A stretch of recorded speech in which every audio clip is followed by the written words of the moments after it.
everything you ever wanted, everything you will ever want, everything you need is in the hand of another. I want to speak about improving communication at the level of public speaking, marketing communications, expressing yourself, and all those. If you check online in the last weeks, you can already see that Google site trends have shown that how to improve communication and communication skill is taking a very big chunk of what people check online.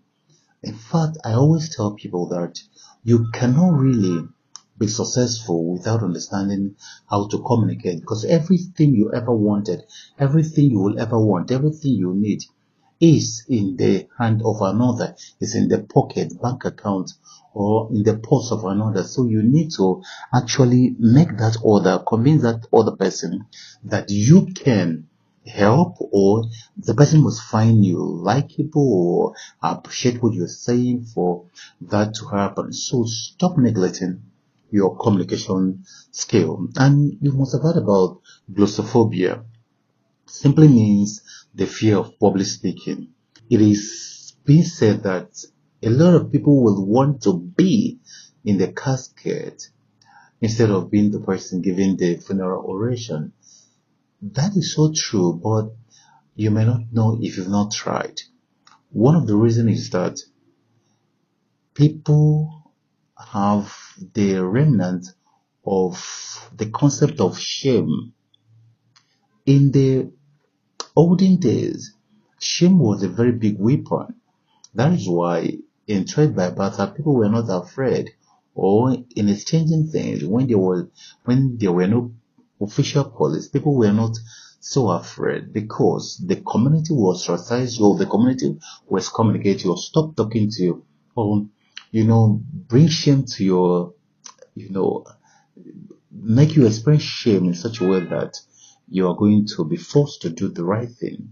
To that extent, somehow the sense of shame is so embedded in all of us, and that's why people can allow themselves to be blackmailed. People want to do what they don't want to do, and trying to feel belong, and all that. They all come from sense of shame. The same reason in trying to speak in public, you are like, they will laugh at me, I don't know what to say, what if I say it's wrong, it's better I don't. Those are very important understanding that will help you to work around your public speaking and general communication.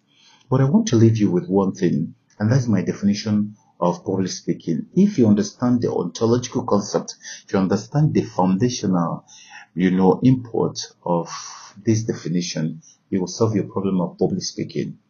I said that public speaking is private speaking to a public audience. And I repeat, public speaking is private speaking to a public audience. In other words, when you want to speak in public, see yourself as talking to your best friend, and then people are eavesdropping into what you are saying. You are talking to your best friend as other people by the side are listening.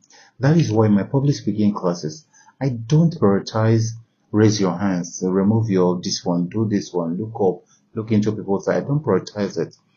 So immediately you are able to know that public speaking is private speaking to a public audience. It becomes easier for you to manage. Okay, learn in all you're getting, in all you're learning, learn public speaking. With all you're getting, gain executive eloquence. It helps you when it is in persuasion, in negotiation, in quite a lot of things, marketing, in pushing your policy, strategy, and all those.